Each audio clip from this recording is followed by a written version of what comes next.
Le bassin versant du Rec de Veyrette s'étend depuis les Corbières jusqu'à l'étang de Bages, sur 50 km². Sur ce ruisseau, une crue majeure dite crue centenale représente une pluviométrie de 310 mm tombée en 24 heures pour un débit de 200 m³ par seconde à l'arrivée dans Narbonne. La probabilité d'apparition d'un tel événement est d'1 sur 100 chaque année. 8500 personnes et 200 entreprises sont concernées par ce risque sur l'ensemble du bassin versant.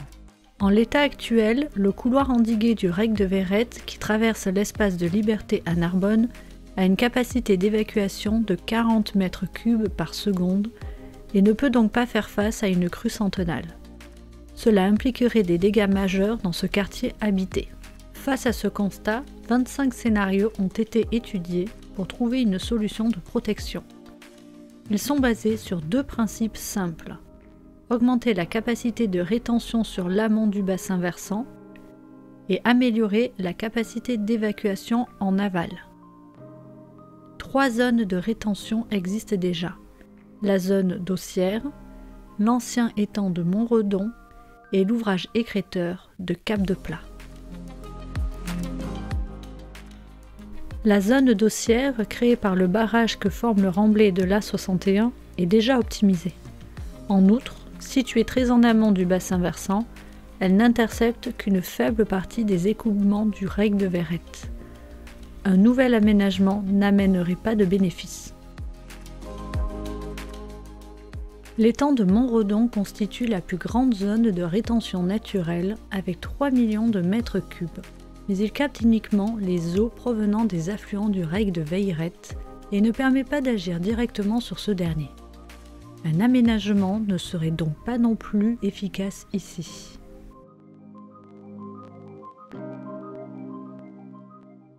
L'ouvrage de Cap-de-Pla, construit suite à la crue de 1979, est situé à un endroit stratégique. Il capte les eaux de ruissellement du Rec juste en amont du quartier de Narbonne le plus exposé au risque. Son optimisation est étudiée dans le cadre du projet. Toutefois, son agrandissement est fortement contraint par son emplacement, la nature du sol ou encore la présence d'un captage d'eau potable. Dans la configuration actuelle, le couloir endigué ne peut évacuer que 40 m³ par seconde.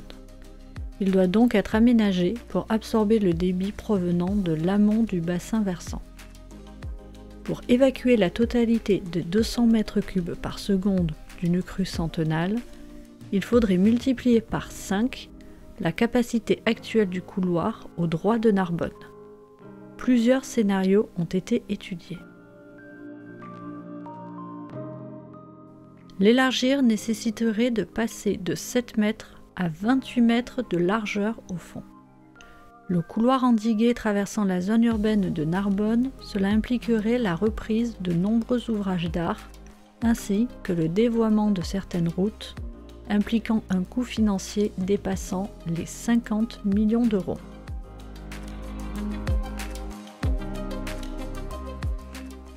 Le creuser en un point précis ne résout pas non plus le problème, puisqu'une fois ce réservoir rempli, le couloir reprendrait son fonctionnement hydraulique initial. Creuser sur l'ensemble du couloir, depuis le pont d'Espagne ou sur toute la longueur depuis Cap-de-Pla, outre le coût important et le traitement des matériaux, engendrerait des problématiques hydrauliques majeures, puisque le Rec se retrouverait sous le niveau d'eau de l'étang de Bages. Enfin, araser la digue en rive droite du couloir endigué, afin que le déversement du Rec de Veyrette se fasse dans la partie la moins vulnérable, n'est pas suffisamment efficace en cas d'épisode pluvieux intense. La rive gauche continuerait en effet à être inondée à partir du moment où la rive droite aurait atteint son niveau maximum de stockage, qui demeure très faible. On le voit donc, augmenter la capacité du couloir endigué ne suffit pas à évacuer la majeure partie des eaux tombées lors d'une crue centenale. La solution la plus efficace consiste donc à élargir modérément le couloir endigué afin de doubler sa capacité tout en trouvant des solutions pour retenir les eaux en amont, c'est-à-dire au-dessus de Narbonne. Comment parvenir à un débit entrant dans Narbonne à 80 mètres cubes par seconde? Pour chaque hypothèse d'aménagement, 3 niveaux de risque ont été étudiés: risque 10 ans, risque 30 ans et risque 100 ans.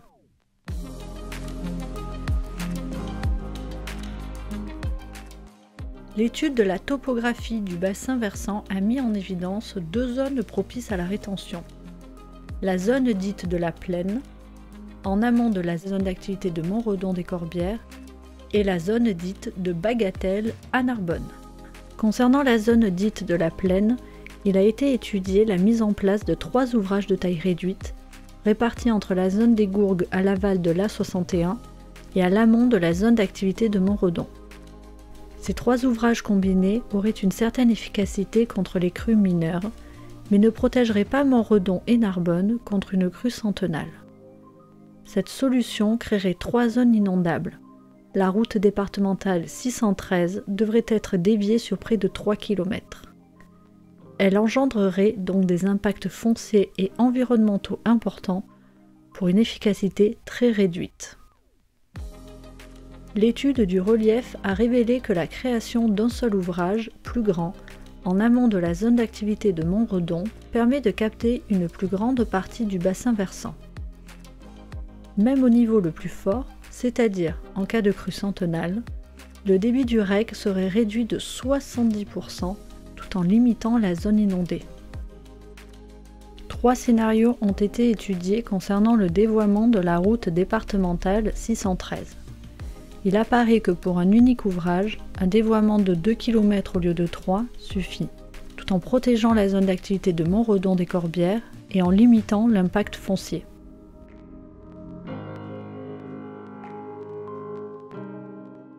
Le rec de l'Astinos est un affluent majeur du rec de Veyrette, jouant un rôle important lors des épisodes pluvieux intenses. Là aussi, l'étude a conclu qu'un ouvrage unique construit juste en amont de la zone habitée de Narbonne permettrait une rétention efficace en cas de crue centenale.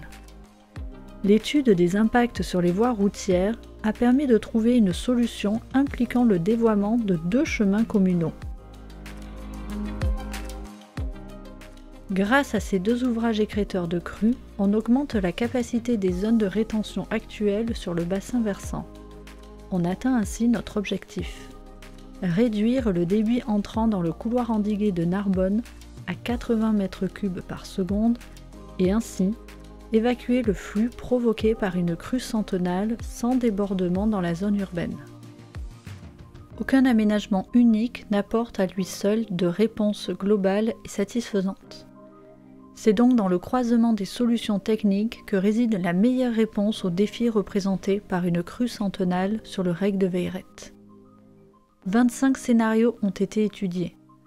Ils ont pris en compte les ouvrages existants, leurs possibilités d'amélioration, ainsi que différents types d'aménagements nouveaux, tout en tenant compte des coûts financiers. La solution retenue par les élus du syndicat mixte du delta de l'Aude permet un équilibre entre protection optimale face aux crues centenales et maîtrise des coûts de réalisation de nouveaux ouvrages.